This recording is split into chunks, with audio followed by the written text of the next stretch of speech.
Antes de comenzar, les informamos a los asistentes que el chat se encuentra habilitado para plantear sus preguntas y una vez finalizada la conferencia se le realizarán a nuestro conferencista. Iniciamos hoy esta jornada de filosofía con la conferencia magistral titulada Tomás de Aquino y el pensamiento contemporáneo, verdad, certezas, realidad, que será presentada por el doctor Enrique Alarcón. Enrique Alarcón Moreno es presidente de la Fundación Tomás de Aquino y director del Corpus Thomisticum. Es profesor de metafísica en el Departamento de Filosofía de la Universidad de Navarra, en España, y colabora en diversas agencias estatales de Europa y América como evaluador de proyectos científicos. Pertenece, entre otros, al Comité Científico Asesor de la colección escolástica Turinesia, al de la revista Espíritu y al de Soria Museum, gestora del Museo Magna Mater de la Villa Romana de Cuevas de Soria, y miembro correspondiente de la Pontificia Academia de Tomás de Aquino y de otras sociedades académicas. Ha dictado cursos y conferencias y ha realizado estancias de investigación y trabajo académico en Notre Dame, Oxford, Roma, Buenos Aires, Santiago de Chile, Lima, Bogotá, Cracovia, etc. Son ampliamente conocidas su edición de la Ópera Omnia de Tomás de Aquino y el Index Thomisticus de Roberto Busa, así como su repertorio bibliográfico Bibliografía Tomística, que lleva años ya en continuidad. Adelante entonces, profesor, y muchas gracias por su amabilidad.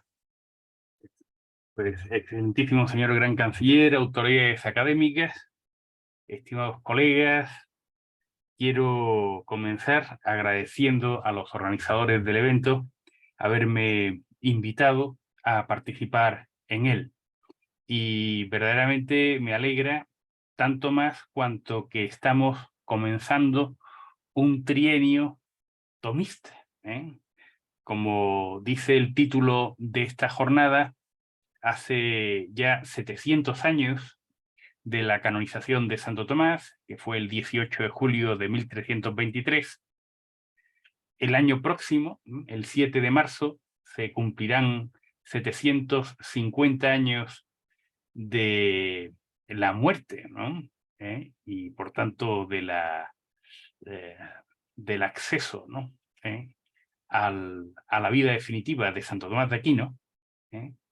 Y probablemente, no se sabe con certeza, pero probablemente fue en 1225 cuando Santo Tomás nació, porque tenía 49 años en 1274. Entonces puede ser a finales del 24 o durante buena parte de principios del 25 cuando Santo Tomás nació. Por tanto, el año 1225 probablemente se celebrarán los 800 años del nacimiento de Santo Tomás. Por eso también el Papa, respondiendo a la petición de numerosas entidades tomistas, pues ha declarado que este trienio tomista dentro de las instituciones católicas. Por tanto, se puede decir que esta jornada es uno de los primeros eventos que abre este trienio tomista, y que por tanto estamos en un tiempo oportuno, ¿no? Bueno, hay dos maneras de abordar un tema: el macroanálisis y el microanálisis. Uno puede investigar con profundidad y con gran detalle un tema concreto. Y evidentemente, para hacer estudios que tengan un carácter, ¿cómo diría yo?, definitivo, pues hay que centrarse en temáticas muy específicas, porque solo así nos podemos acercar a una exhaustividad en el estudio de los asuntos implicados. El problema es que a veces los árboles no dejan ver el bosque. Para estudiar un autor tan inmenso como Santo Tomás de Aquino, pues evidentemente hay que hacer muchos estudios de microanálisis. Pero para conocer a Tomás de Aquino, sobre todo hay que tener una visión de conjunto. hay que hacer un macroanálisis. Hay que ver cuáles son, digamos, las líneas de fuerza y el perfil, el horizonte general, el panorama que muestra de alguna manera la totalidad del personaje, ¿no? Abarcamos más, tenemos una visión global, pero esa visión, por supuesto, está limitada a una cierta selección, con lo cual no deja de ser también, no deja de tener esas limitaciones que en el fondo tiene cualquier conocimiento humano, ¿no? Decía Hegel que la filosofía y los saberes sapienciales avanzan dándole vueltas a las cosas. De manera que hay que retornar al comienzo una y otra vez, hay que reflexionar, hay que volver al pasado, hay que mirar hacia atrás, ¿no? Todos recordamos la celebérrima frase de el ave de Minerva emprende el vuelo al caer la noche, pero claro, luego llega el día y después del día llega la noche, con lo cual el ave de Minerva no cesa, porque siempre está reconsiderando lo vivido, ¿no? Y nosotros, cualquiera de nosotros, en nuestra investigación filosófica, procedemos de ese modo. Cuando iniciamos nuestros estudios, ya sea en el colegio, ya sea en la universidad, pues nos dan una cierta visión de la historia de la filosofía que no deja de ser muy macroanalítica, una visión general. Algunas veces puede haber comentarios de textos, pero los comentarios de textos siempre son complementarios respecto a esa visión sinóptica de un autor. Después, cuando nos iniciamos en la investigación, pasamos al microanálisis, y tomamos como tema, pues habitualmente A y B en X, ¿no? Pues no sé, intelecto y razón en Tomás de Aquino, por ejemplo, ¿no? Entonces son temas acotados, ¿no? Pero después de muchos años, cuando uno ya se va volviendo viejo, lo que quiere es hacer una especie de balance final, una consideración sinóptica de lo obtenido.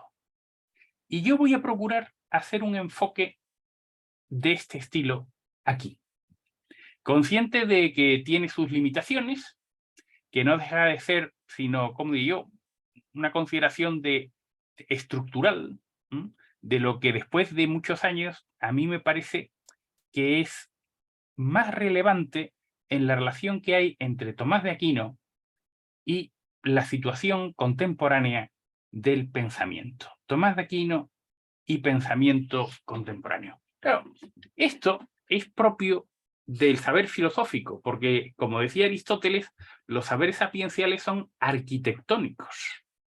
Consideran la totalidad del edificio, mientras que el obrero manual va trabajando ladrillo a ladrillo, el arquitecto necesita una visión global del edificio para poder plantearlo adecuadamente, para poder diseñar las estructuras. Y al final nosotros, cuando disfrutamos de esa bellísima arquitectura, pues empezamos acercándonos al edificio, viéndolo de lejos, y estamos considerándolo sinópticamente, y luego ya cuando estamos cerca, pues vamos viendo detalle a detalle de ese edificio. Pero luego al volver, podemos considerar esos detalles que hemos admirado en la totalidad. Y eso pasa con los grandes autores. Hay autores muy meritorios que al principio pueden asombrar porque sus planteamientos nos resultan sumamente enriquecedores. Pero en la medida en que vamos leyéndolo, llega un momento en que de alguna manera adivinamos lo que va a venir luego, porque, digamos, su repertorio temático, aunque sea muy interesante, no deja de ser limitado. En cambio, los grandes, verdaderamente grandes, tienen un cierto carácter de inmensidad. O sea, Platón. Pues es que en Platón está todo, bueno, todo, casi todo, podríamos decir, que fue Hegel, ¿no? Quien dijo que toda la historia de la filosofía es un comentario a pie de página a las obras de Platón, ¿no? Luego le han invitado la frase, modificándola, pero básicamente eso, y es porque efectivamente, ¿no? Uno nunca sabe qué va a venir luego en las obras de Platón, ¿no? Y con Aristóteles pasa 3/4 de lo mismo, y con Tomás de Aquino pasa 3/4 de lo mismo. De tal manera que nos acercamos y vemos este detalle aquí que no nos anticipa lo que va a venir luego, y lo que va a venir luego, y lo que va a venir luego. De manera que es como una mina sin fondo, donde siempre podemos profundizar más y más y más. Y sin embargo, al mismo tiempo hay una enorme coherencia entre unas y otras cosas. Por eso muchas veces se ha comparado a Tomás de Aquino con una catedral gótica. Decía Hegel que lo propio del arte gótico, de las catedrales concretamente, es que si uno mira al techo, pierde los lados, ¿no? Si uno mira al techo, no percibe la totalidad del edificio. El edificio, digamos, escapa de su horizonte visual. Si veo el techo, no veo el suelo. Si veo el suelo, no veo el techo. Si miro hacia los lados, no veo el techo y posiblemente no vea buena parte del suelo. ¿No? Que a diferencia de lo que puede ocurrir con un edificio clásico o con un edificio románico, el arte gótico expresa, dice Hegel, la inmensidad de lo divino. Dios nos sobrepasa. Y el arte gótico lo expresa muy bien. Pues bien, Dios es la sabiduría. Y todos los que participan de la sabiduría más profunda participan también de esa inmensidad de lo divino. Tienen un cierto carácter inagotable, por supuesto, a la medida humana, ¿no? Y así ocurre con Santo Tomás. Si consideramos simplemente las obras de Santo Tomás, numéricamente, el conjunto de las obras de Santo Tomás vienen a ser unas 800.000 palabras, en número redondo. Por supuesto, hay obras de autenticidad dudosa, en fin, ¿no? Pero el número redondo es 800.000 palabras. ¿Y eso qué significa? Pues eso significa que la suma teológica y la suma contra gentiles juntas son menos de una cuarta parte de la totalidad de la obra de Santo Tomás. De verdad que, aunque fuera solamente extensivamente, la obra de Santo Tomás es amplísima. Y además, como él es heredero, como cualquier escolástico de la época, del carácter enciclopédico del pensamiento de Aristóteles, la obra de Santo Tomás también abarca todo tipo de temas, desde, no sé, el movimiento del corazón, o si los cargos eclesiásticos se pueden elegir por sorteo, o cómo hay que tratar a los judíos, o si se puede vender algo con un sistema de pago aplazado, o, en fin, de todo. Por supuesto, teología trinitaria, teología moral, lo que se quiera. Santo Tomás es inmenso.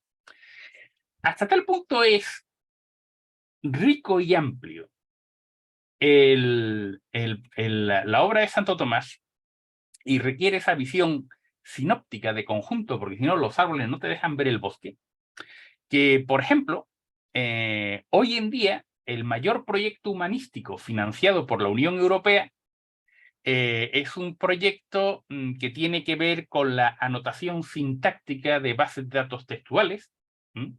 La primera gran base de datos textual fueron las obras completas de Santo Tomás, y hoy en día los avances, los principales avances de vanguardia que se están dando en el campo de las grandes bases de datos textuales, como la anotación sintáctica o la anotación semántica, en la cual estoy trabajando yo, pues esos avances tienen que ver, digamos, tienen como banco de trabajo, como principal materia para experimentación, las obras completas de Santo Tomás. ¿Y eso por qué es así? Pues cuando al padre Busa, que es el padre de la informática aplicada a grandes textos, vamos a llamarlo así, cuando al padre Busa le preguntaron por qué Santo Tomás, él decía, hombre, pues porque en Santo Tomás están aunadas una gran enciclopedia científica, que es la de Aristóteles, que además ha sido como el fundamento de buena parte de la cultura occidental, y luego hay, además, una gran enciclopedia de la vida, que es la Biblia. De manera que en San Tomás están esas dos cosas unidas, y hay, por tanto, una gran variedad que de algún modo refleja la vida humana, ¿no? Un antiguo profesor mío, el profesor Jacinto Choza, decía que si uno se aprendía de memoria el índice de la suma teológica y el índice de la Enciclopedia de las Ciencias Filosóficas de Hegel, uno tenía de alguna manera el índice de la realidad. Bueno, no sé si esto es exactamente así, pero si non è vero, è ben trovato, ¿no? Es decir, efectivamente hay mucho de verdad ahí. Si uno se estudia la Suma Teológica, tiene una visión ordenada y al mismo tiempo pues magnífica, arquitectónica, bellísima, gótica, de cómo es el mundo. Por eso el macroanálisis responde muy bien a cómo es Tomás de Aquino, aunque el macroanálisis requiera un estudio de los detalles, de cómo está hecha cada parte, para luego poder ver cómo encaja con la totalidad. Y esta visión de Santo Tomás la quiero poner en relación con, como dice el título, el pensamiento contemporáneo. Y a este respecto tengo que hacer una aclaración. ¿Qué se entiende por pensamiento contemporáneo? Yo llevo tiempo defendiendo que el término pensamiento contemporáneo o filosofía contemporánea es un término equívoco que a veces se usa inadvertidamente de un modo que puede llevar a engaño. Si ustedes compran un libro cuyo título sea Física Contemporánea, ¿qué van a encontrar allí? Pues van a encontrar lo que piensan la gran mayoría de los físicos de nuestro tiempo. Las posiciones más compartidas en este tiempo. En cambio, si ustedes leen un libro de historia de la filosofía contemporánea, ¿qué van a encontrar ahí? No van a encontrar lo que históricamente ha ido pensando la mayor parte de los filósofos en nuestro tiempo. Lo que van a encontrar son las doctrinas que han aparecido más recientemente. Y eso no es lo mismo. Lo que ha aparecido más recientemente no es la postura mayoritariamente compartida por los profesionales de un área. La física contemporánea no son las doctrinas más recientes. Habitualmente, pues las doctrinas más importantes en física, pues suelen tener su origen pues, en 70, 80, 100 años, ¿no? Pues piensen ustedes, ¿no? La teoría especial de la relatividad pues se publicó en 1905. La mecánica cuántica, aunque tiene su origen en el estudio del fenómeno fotoeléctrico de Einstein, que también publicó en 1905 y que fue por lo que le dieron el premio Nobel, pues realmente la mecánica cuántica se va desarrollando hacia 1930. Y esas vienen a ser, digamos, las bases de lo que viene a ser la física contemporánea.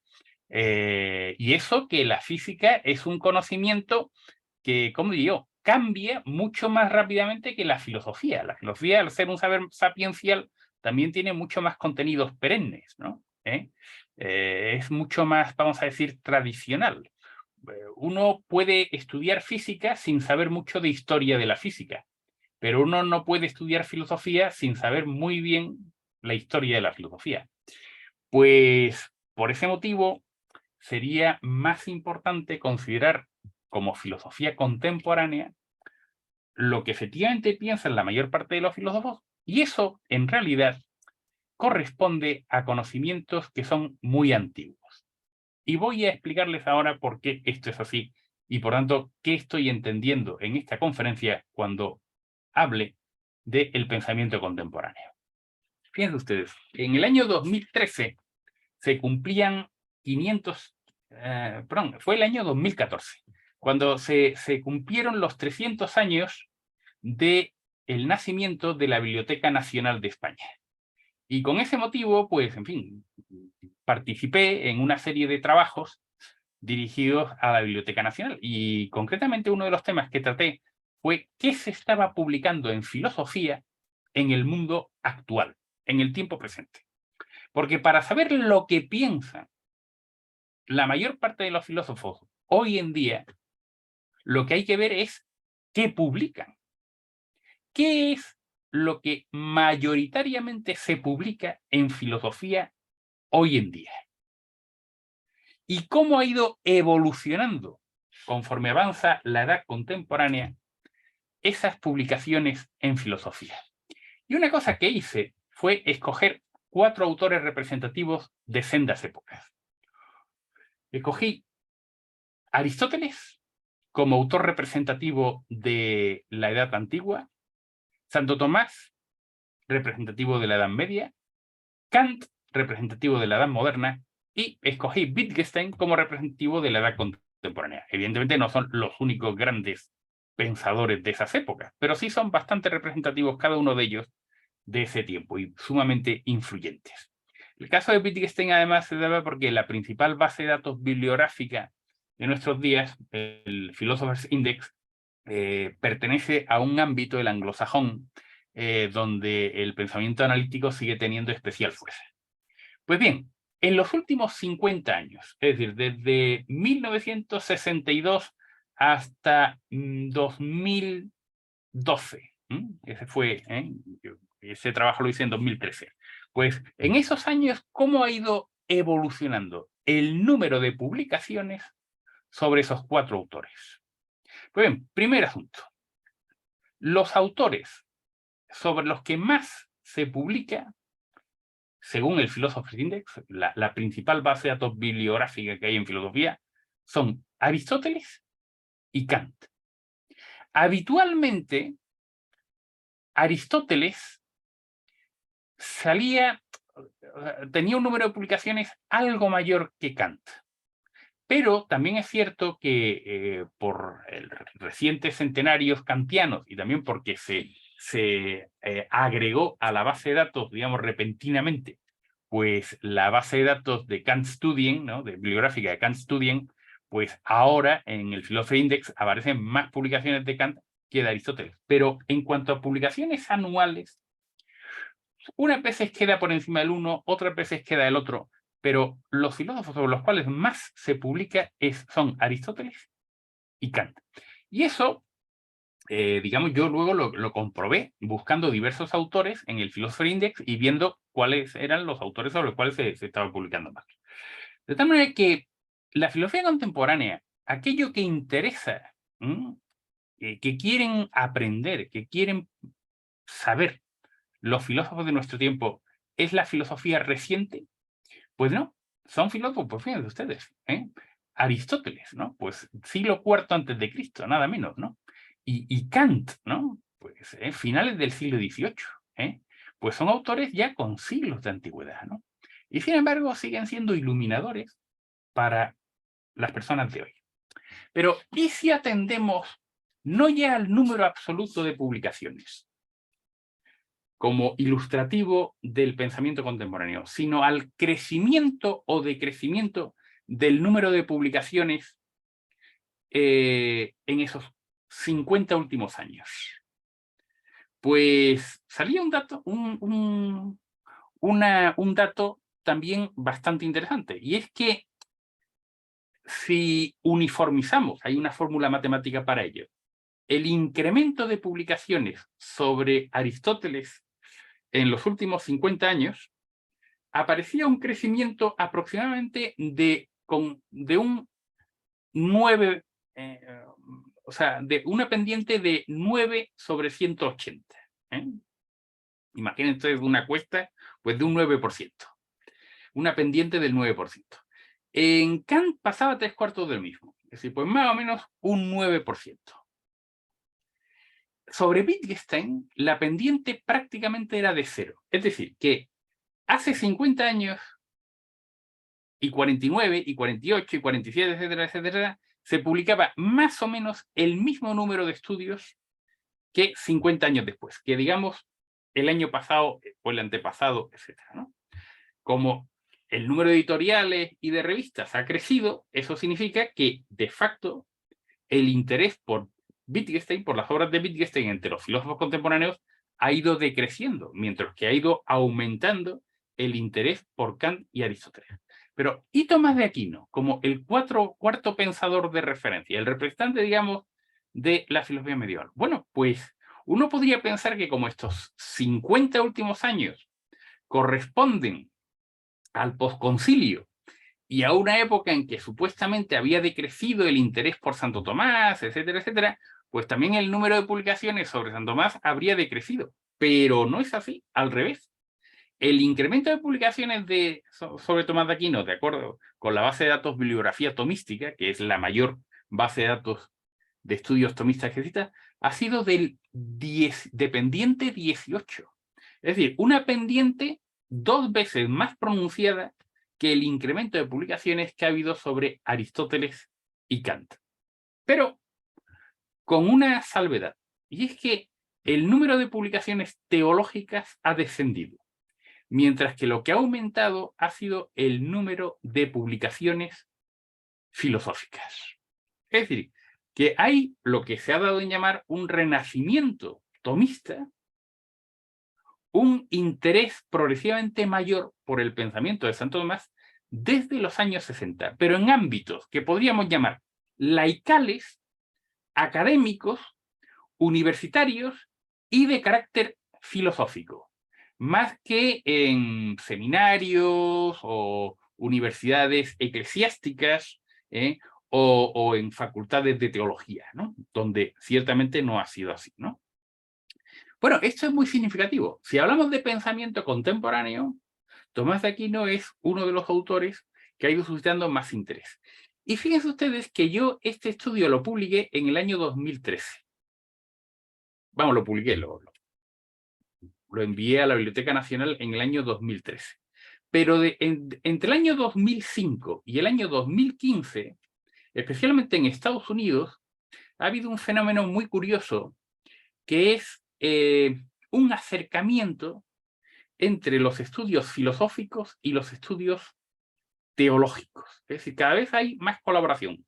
Eso en Europa es menos corriente y en América Latina, pues dependiendo en qué instituciones. Pero habitualmente no solía haber mucho diálogo entre, vamos a llamarlo así, filósofos profesionales y teólogos profesionales.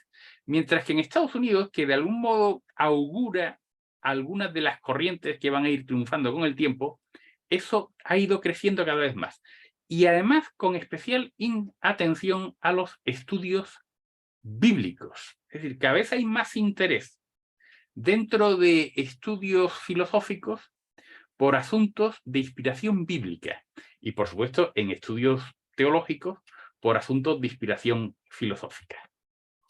Esto permite comprender también que ese fenómeno del renacimiento tomista que alcanzó de algún modo su culmen desde, vamos a poner, 1999, creo que es el año de la famosa encíclica Fides et Ratio de Juan Pablo II, que efectivamente fue muy influyente en el número de publicaciones consiguientes. Y en años posteriores eso ha seguido con esa, ¿cómo diría yo?, confluencia de pensamientos filosóficos y teológicos, y por tanto de especial atención a quien es al mismo tiempo un gran filósofo y un gran teólogo como es Santo Tomás de Aquino. Con lo cual, podría parecer que dentro del pensamiento, o sea, podría parecer, sin meterse en estudios bibliográficos, en qué se está publicando de verdad, podría parecer que Tomás de Aquino es un personaje, como diría yo, del extrarradio del pensamiento contemporáneo. De hecho, es bastante común que alumnos jóvenes pues digan, no, yo quiero hacer mi tesis doctoral sobre, no sé, ¿no?, pues Foucault, ¿no?, o sobre Derrida, ¿no?, o sobre, en fin, Girard, porque si lo hago sobre un autor antiguo, pues un griego, un medieval, bueno, medieval, por Dios, eso, ¿no? Pues entonces yo, vamos, me estoy quedando, pues, no sé, anticuado, fuera de onda, y tal igual. Hombre, eso es porque tú estás confundiendo historia de la filosofía contemporánea, tal como se enseña, que es las doctrinas más recientes, con lo que debería ser la filosofía contemporánea, es decir, lo que realmente preocupa y sobre lo que realmente publican la mayor parte o buena parte de los pensadores actuales, que por supuesto hay muchos estudios sobre autores recientes, si no, no tendrían esa cierta relevancia y no aparecerían en los libros de historia de la ciudad. Pero eso habitualmente suele ser una cosa pasajera. Y no lo digo por decir, sino lo digo porque si ustedes han tenido la curiosidad de ir hojeando los índices de libros de filosofía contemporánea de muchos años atrás, es decir, pues libros de filosofía contemporánea de 1870, 1890, del año 1910, 1920, 1930, 1940, pues van repasando los índices y aparecen pues, filósofos de los cuales pues yo por lo menos no he oído en mi vida. Y fíjense ustedes que yo edito una base de datos bibliográfica, o sea que a mí el tema me interesa. Y sin embargo, estas cosas suelen ser muy pasajeras, muy transitorias, ¿no? Les decía que el conocimiento sapiencial es muy tradicional, porque mientras que las ciencias particulares dependen mucho de experimentos, de pruebas, de nuevos hallazgos, y por tanto van variando con una cierta frecuencia. Sin embargo, pues hace unos poquitos días ha aparecido un estudio diciendo que se ha descubierto los primeros indicios de que existe una quinta fuerza fundamental de la física, y que tardaremos unos 10 años en comprobar si eso es así, a menos que se adelanten los del laboratorio de partículas europeos, pero en fin, se va a tardar unos años, pero si eso es así, pues se abre paso a un nuevo modelo de física. Por tanto, esto avanza rápido, ¿no? Sin embargo, en filosofía estamos volviendo siempre atrás, ¿no? Pues a Aristóteles, a Kant, a Tomás de Aquino, a Hegel, a Nietzsche, a los pensadores que han ido forjando, digamos, esa fisonomía del pensamiento. Pues bien, para ir, porque el tiempo discurre con una velocidad mayor de la que, pues para entrar ya más a fondo en lo que quiero yo exponerles, pienso que en el pensamiento contemporáneo actualmente existen tres grandes corrientes, o sea, tres corrientes de las cuales pueden englobarse los diversos autores. No hay nada nuevo en lo que digo. Si uno de los libros más influyentes de la ética contemporánea, el célebre libro de Alistair MacIntyre, Tres versiones rivales de la ética, pues plantea lo mismo. O sea, existen tres grandes corrientes. Una corriente que es la corriente clásica, la que es heredera de la escuela de Atenas y de los grandes autores medievales y de la segunda escolástica, pensamiento clásico, y luego, pues por supuesto, de los herederos de ese pensamiento en nuestro tiempo. Hay una segunda corriente que yo prefería llamar ilustrada, cuyo principal representante sería Kant, y hay una tercera que es la escuela irracionalista, cuyo prototipo de alguna manera podría ser Nietzsche, ¿no? ¿Cuál es la diferencia que existe entre estas tres grandes corrientes, ¿no? Pues básicamente que el pensamiento clásico defiende que se puede conocer la realidad con certeza. Por supuesto, es un conocimiento limitado, pero el ser humano es capaz de conocer la realidad y, por tanto, de conocer la verdad. Y conociendo la verdad basada, fundamentada en la realidad, también puede aspirar a los bienes no aparentes, sino los bienes verdaderos y reales. Estas vendrían a ser, digamos, las aspiraciones y las conclusiones del pensamiento clásico. La segunda corriente, la corriente ilustrada.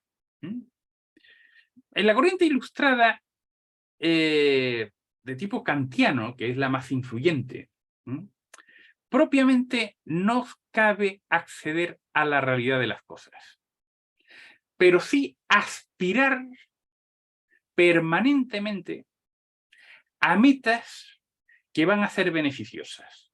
De verdad que hay una cierta confianza en el progreso a través de unas aspiraciones que realmente funcionan a tientas.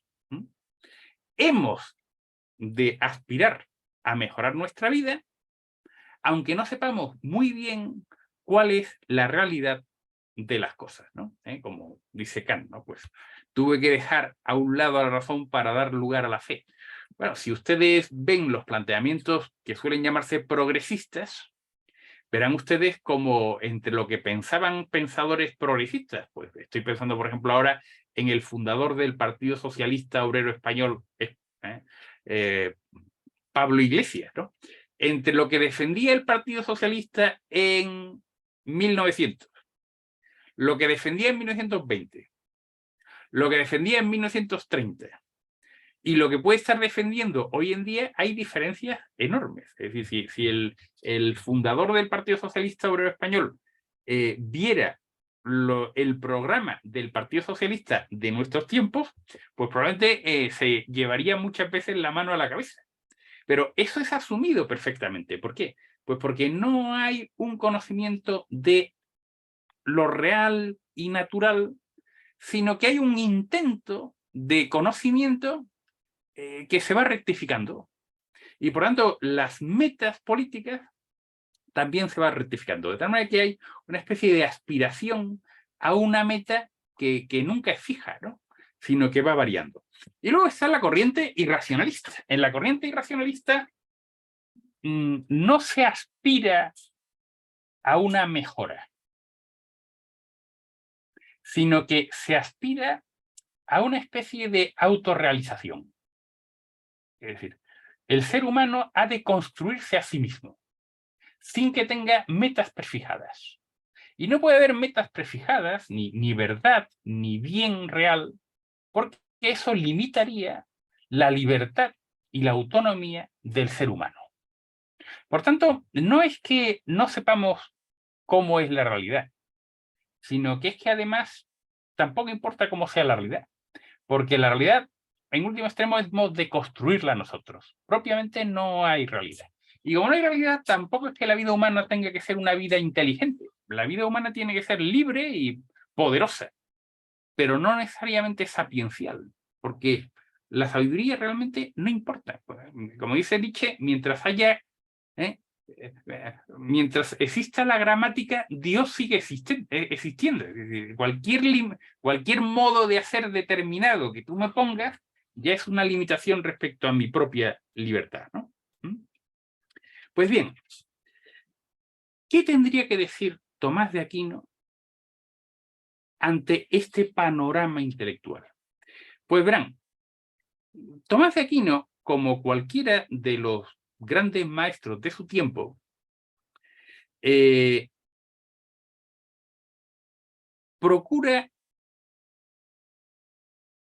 construir sobre lo previamente adquirido. De manera que si ustedes leen libros de grandes maestros medievales, verán que no citan a los contemporáneos.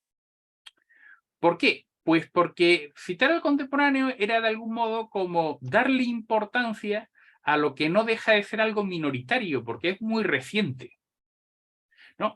Había que citar autoridades del pasado consolidadas. Esto no es tan diferente de lo que hacemos nosotros. Cuando nosotros escribimos un artículo y lo mandamos a una revista, hemos de demostrar que conocemos bien el estado de la cuestión. ¿Y cómo demuestras tú que conoces bien el estado de la cuestión? Teniendo en cuenta lo que se ha escrito en el pasado sobre ese asunto. Por lo tanto, si tú no conoces lo que dicen los autores más reconocidos por tu gremio, tu artículo, tu publicación no es admisible. También nosotros nos apoyamos sobre lo anterior. Pero el Tomás de Aquino es especialmente vivo porque Tomás de Aquino vive en una época que es la época de los gremios, donde para llegar de aprendiz a maestro, uno tiene que seguir la tradición de los anteriores. Igual que ocurre en las catedrales góticas. Las catedrales góticas no suelen ser originales. Suelen tener rasgos similares. Pero eso no quita que cada una de las catedrales góticas en sí mismas puede hacer una obra maestra.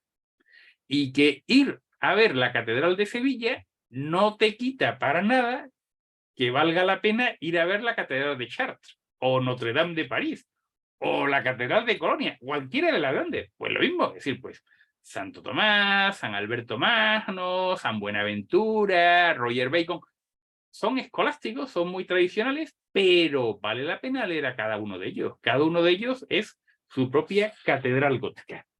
Entonces, eso, siendo una cosa estupenda, uno de los modos de hacer las cosas grandiosos que han ocurrido en la historia, porque en saberes sapienciales siempre se puede profundizar más y más y más, y ciertamente Tomás de Aquino aporta mucho respecto a Aristóteles. Siendo eso así, sin embargo,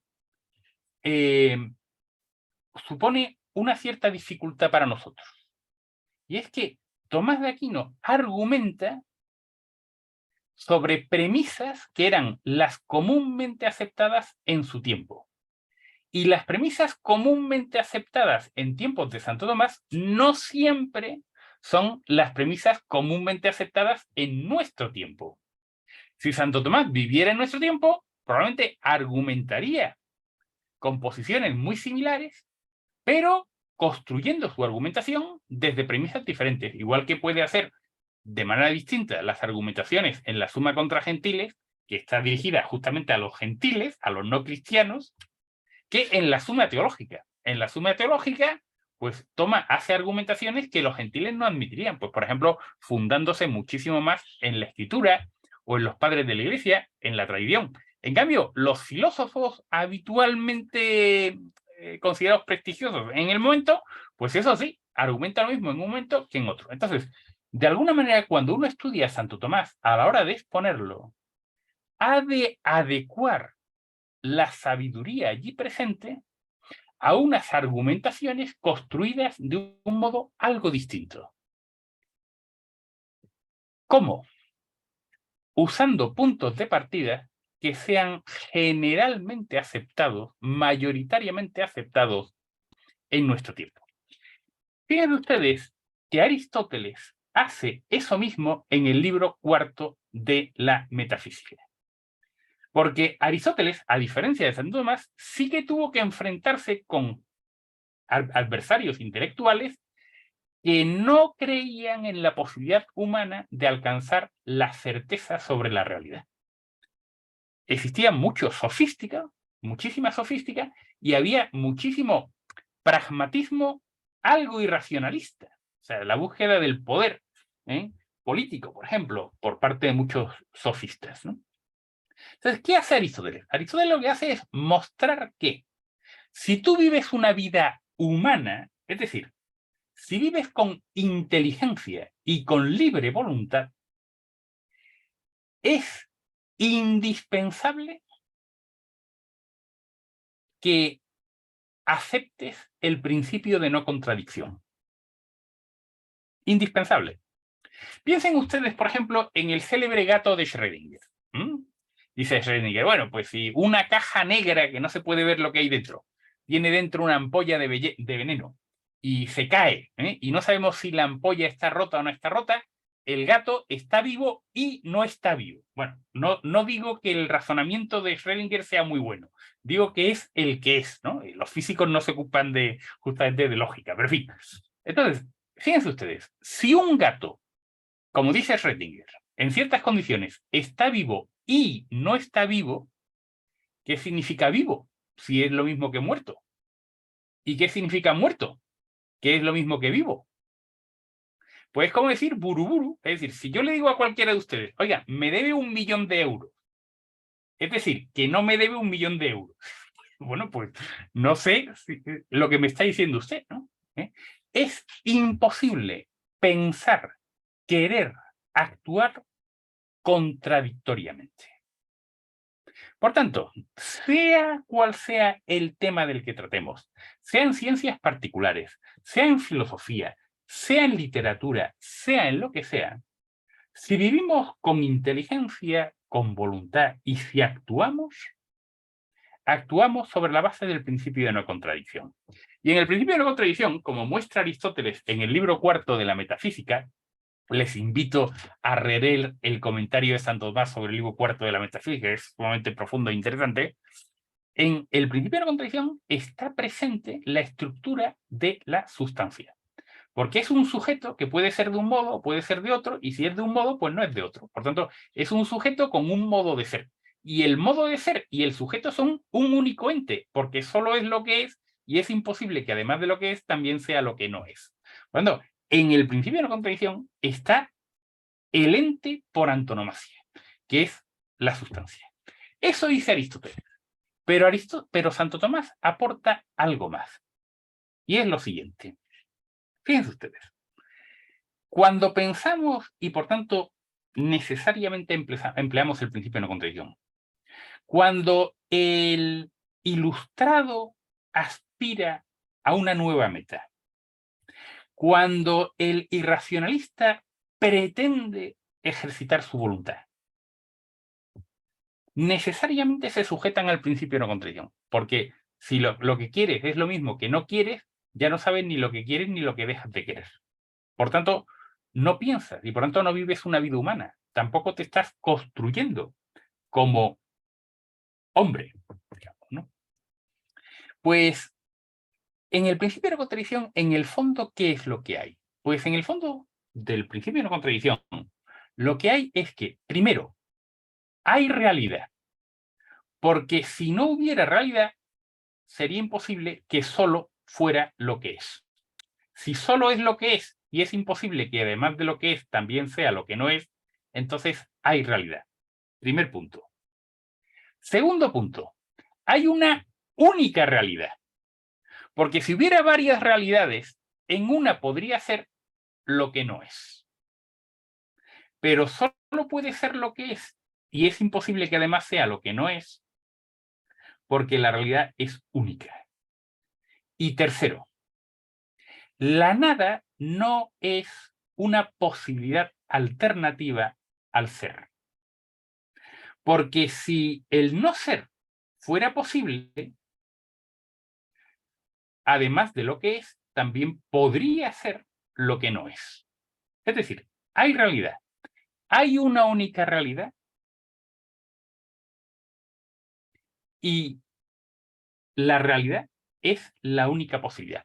Por eso, el ser puro, dice Santo Tomás, es intrínsecamente necesario. El ser carece de alternativa en el no ser. La nada es imposible. Sí estamos pensando el ser. ¿Y cuándo pensamos el ser? En el juicio. En el juicio asertivo. El juicio susceptible de verdad. Que es el juicio que trata sobre la realidad. Entonces, fíjense, si el ser, no el ente puede ser un sujeto, puede ser otro, hay diversidad de sujetos. Y ese sujeto tiene modos de ser distintos, ahí también hay contingencia. Pero el ser que conocemos a través del principio de la contradicción y en cualquier uso de la razón, si el ser es necesario, entonces no cabe equivocarse al respecto, porque no tiene alternativa. Lo que conoces de algún modo es. Te puedes equivocar en cuanto al sujeto. O sea, yo creía que aquel era Pedro y resulta que es Juan. Te puedes equivocar respecto al modo de ser. Yo creía que aquel era un hombre y resulta que es un árbol. Sobre eso hay variedad, sobre eso hay contingencia. Pero a que solo es lo que es y es imposible que además de lo que es también sea lo que no es, sobre eso tenemos certeza. Por tanto, el ser humano, si usa la inteligencia, es capaz de conocer lo necesario y con certeza, porque es capaz de conocer lo que es. Tendrá que averiguar cuál es el modo de ser y tendrá que averiguar cuáles son los sujetos que son. Y sobre eso cabe mayor o menor cercanía a la necesidad. Hay cosas más probables y cosas más improbables. Y de hecho, las ciencias particulares tratan fundamentalmente de eso. Pero el conocimiento verdaderamente sapiencial es el conocimiento de lo necesario, es la ciencia primera a la cual están subalternados todos los demás conocimientos. Es la premisa primera de todo saber. Y ese es el conocimiento sobre el ser. Y ese conocimiento sobre el ser es la condición de posibilidad para vivir una vida propia de la persona. Es decir, una vida inteligente y una vida libre. Fíjense ustedes lo siguiente. Y con esto voy a ir acabando. porque el tiempo se ha agotado. Fíjense ustedes, si los sentidos funcionan por inmutación física, por tanto, los objetos de los sentidos siempre son variables, mutables, contingentes, porque las mutaciones son cambios de estado. Por tanto, los objetos de los sentidos son contingentes. Y en ese sentido, no está asegurado que lo que sentimos corresponda a la realidad. Las sensaciones son apariencias. Los sentimientos son apariencias, porque son contingentes. Yo puedo sentirme muy bien y en realidad estar muy mal. Y puedo sentirme muy mal y en realidad estar realmente muy bien.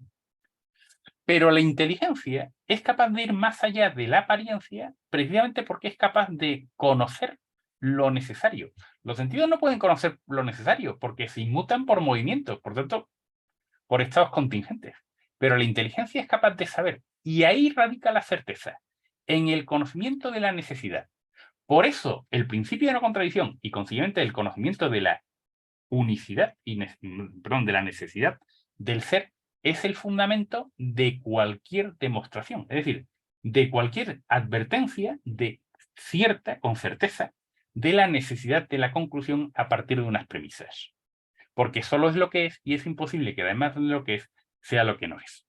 Por lo tanto, el fundamento para vivir una vida humana, por tanto inteligente, es ser capaz de ir más allá de los sentidos, de la apariencia, de la sensación, salir de la caverna y poder acceder al ser, poder conocer con certeza. Y algo semejante ocurre con la voluntad. Mientras que a los apetitos le basta la sensación de satisfacción, a la voluntad no. Si se me parte el brazo, a mi sensación de dolor le basta la anestesia, aunque eso no arregle el problema real. Pero mi voluntad lo que quiere es arreglar el problema real. La voluntad accede a la realidad y quiere bienes reales. Pues bien, el filósofo del ser por antonomasia, el pensador que más ha profundizado en el ser como acto, y por tanto en lo que es el objeto por antonomasia de la inteligencia y la voluntad, de las facultades que nos hacen vivir una vida propiamente humana, es Tomás de Aquino. Y en ese sentido, Tomás de Aquino tiene mucho que decir al mundo contemporáneo. Tiene que decir a todas las épocas, pero especialmente a un tiempo contemporáneo donde lo que está en crisis es la posibilidad de conocer la verdad, de tener certezas basadas en la necesidad y de aspirar a una vida verdaderamente humana basada justamente en la inteligencia y en la voluntad. Muchas gracias.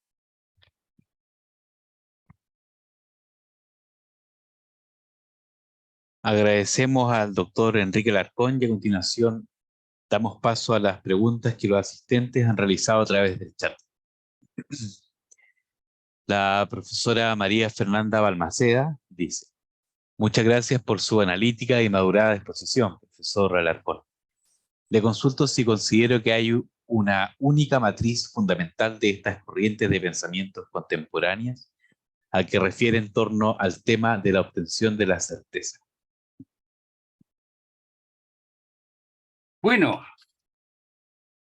la historia tiene muchas raíces, pero hay algo común y es la naturaleza humana. Entonces, la naturaleza humana, en lo que se refiere al conocimiento, tiene dos niveles: la sensación y la inteligencia y voluntad. En ese sentido, yo creo que acostumbrarse a pensar basándose fundamentalmente en datos contingentes, como son los datos de los sentidos, en último extremo está destinado a no tener certeza, a perder la posibilidad de tener certeza. Porque lo único que es necesario, en último extremo, es el ser. Solo es lo que es y es imposible que además de lo que es también sea lo que no es.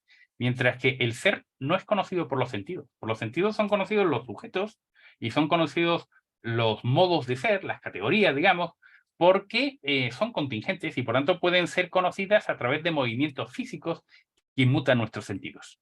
Por eso el empirismo llevó, en último extremo, al fideísmo kantiano.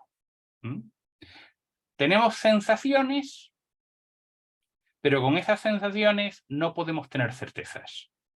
Y algo semejante ocurre con los planteamientos irracionalistas. Es decir, fíjense ustedes, en Nietzsche, por ejemplo. En Nietzsche,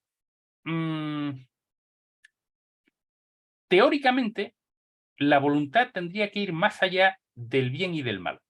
Es decir, no podría haber bienes como tales, sino lo bueno y lo malo son lo querido voluntariamente.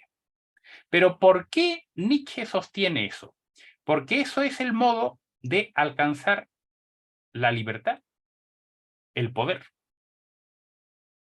Bueno, pero entonces hay un fin prefijado, que es la libertad y el poder. Otra cosa es que usted supedite lo demás a la voluntad de poder y a esa autonomía de la libertad. Pero son fines prefijados. ¿Por qué? Pues en último extremo porque lo que no advertimos como bueno tampoco es perseguible. O sea, si yo les digo a ustedes, mire, le voy a vender una cosa que se llama buruburu y se la vendo muy baratito, ¿eh? Se lo voy a vender a ustedes, pues no sé, ¿no? Pues por €1 solamente, ¿no? Y bueno, ¿y qué es un buruburu? Pues no sé, espere a ver si encontramos alguno, ¿no? Pues no me interesa para nada el buruburu, ¿no? Sí puede interesarme el poder, la libertad, el conocimiento, muchas otras cosas. Pero, entonces, necesitamos conocimientos del bien para poder ejercitar la voluntad o los apetitos. Lo que pasa es que el conocimiento del bien que nos dan los sentidos fundamentalmente son sensaciones, mientras que el conocimiento propio del bien de la voluntad es el bien real. La voluntad no se aquieta, no alcanza su fin, no alcanza lo bueno si ese bien no lo advierte como un bien real, sino meramente aparente. Entonces, los irracionalismos están muy condicionados por la naturaleza humana en el sentido de que podemos vivir una vida, digamos, animal, movida fundamentalmente por sensaciones y sentimientos, o podemos vivir una vida intelectual, movida fundamentalmente por conocimientos. Pero pensar que el bien va a ser fruto de la libre voluntad no corresponde a la realidad de las cosas. Y eso se encuentra incluso en los mismos planteamientos nietzscheanos, ¿no? En ese sentido, ¿cuál es la matriz que hay en los diversos planteamientos contemporáneos? Pues la misma matriz que existe también en el pensamiento clásico. Y es que nuestra naturaleza humana nos da una posibilidad de planteamientos limitados por nuestras capacidades de conocimiento o de apetición o de querer. Y esas posibilidades son las que de alguna manera modulan también los diversos planteamientos que hoy en día son más vigentes, como ocurrirá a lo largo de la historia. Por eso los planteamientos filosóficos muchas veces se repiten, es decir, muchos de los planteamientos actuales se parecen a la sofística griega. ¿Por qué? Bueno, pues porque seguimos siendo humanos y por lo tanto, pues siguen apeteciéndonos una serie de cosas. Pues nos apetece el poder, nos apetece llevarnos el gato al agua, nos apetece la riqueza y en ese sentido, pues la verdad, pues puede suponer un cierto estorbo, ¿no? A nuestra autorrealización, etcétera, ¿no? Y tenemos conocimientos limitados y muchas veces nos equivocamos y dudamos. Y en ese sentido, pues como uno no puede dejar de vivir, pues a veces hay que elegir metas aunque uno no tenga certeza del respecto, ¿no? Entonces, en último extremo, lo que permanece siempre es la voluntad humana. Y yo creo que ese es un motivo de esperanza. Todos los hombres por naturaleza desean saber. Y la naturaleza no cambia, ¿no? Siempre está ahí. Gracias.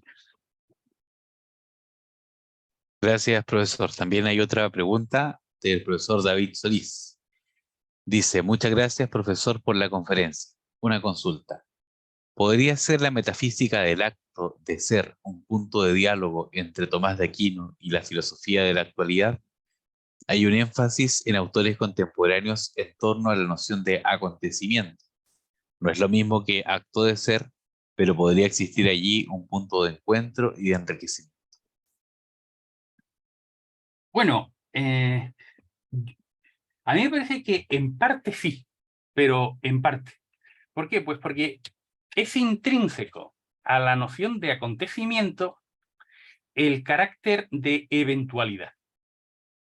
El acontecimiento es adventicio. Entonces, a mí me parece que la fenomenología ha tenido una enorme influencia en la metafísica contemporánea. Y por tanto, lo que comparece ante nosotros, que suele ser lo que acontece, ha sido como el modo fenomenológico de abordar el ser, ¿no? Eso es muy patente en Heidegger, y a mí me parece que esos planteamientos centrados en el acontecimiento tienen esa misma raíz. Entonces, a mí me parece que hay una gran oportunidad, como usted plantea, ahí, que es atender al carácter entitativo de lo existencial. La existencia, digamos, nos presenta lo actual. Y lo actual es más real que lo meramente potencial. Es más real que la privación, que viene a ser, digamos, la índole metafísica del pasado, lo perdido, y es más real lo actual, el acontecimiento presente, que el futuro, que es potencial y por tanto indeterminado. En ese sentido, igual que Santo Tomás profundiza en el ser a través de la noción aristotélica de acto, y lo actual fundamentalmente es lo presente, incluso la eternidad es una presencia que no pasa, pues a mí me parece que profundizar en la noción de acontecimiento puede ayudar a entender mejor la noción de actualidad, de acto, y a través de la noción de actualidad, el ser. Pero el ser va más allá que la actualidad. ¿Por qué? Y que el acontecimiento. Porque el ser también pertenece a lo potencial. Y el ser también permanece a la privación. El ser carece de alternativa. Y por tanto, todo es, de un modo o de otro. Hay distintos sujetos, hay distintas categorías, hay cosas más actuales, hay cosas más potenciales. El futuro existe, pero de un modo distinto al presente. Entonces, a través del acontecimiento se puede profundizar en la índole del ser. Pero para alcanzarlo, yo creo que en nuestro tiempo, igual que ocurría en tiempos de Aristóteles, lo más obvio es profundizar en lo que es premisa de cualquier razonar. Y eso es el principio de no contradicción. Si uno fija su atención en que es imposible pensar que no sea lo que es, uno comienza a advertir de un modo, como diría yo, muy patente, esa índole necesaria, esa raíz de certeza que se da en el ser, ¿no? De manera que, sí, acontecimiento, sí, enfoques contemporáneos derivados en mayor o menor medida de Heidegger, de la fenomenología ontológica, vamos, del ser, pero ahí me parece que es más radical, más profundo y en el fondo más obvio ese planteamiento de raíz aristotélica que se encuentra en el libro cuarto de la Metafísica. Gracias.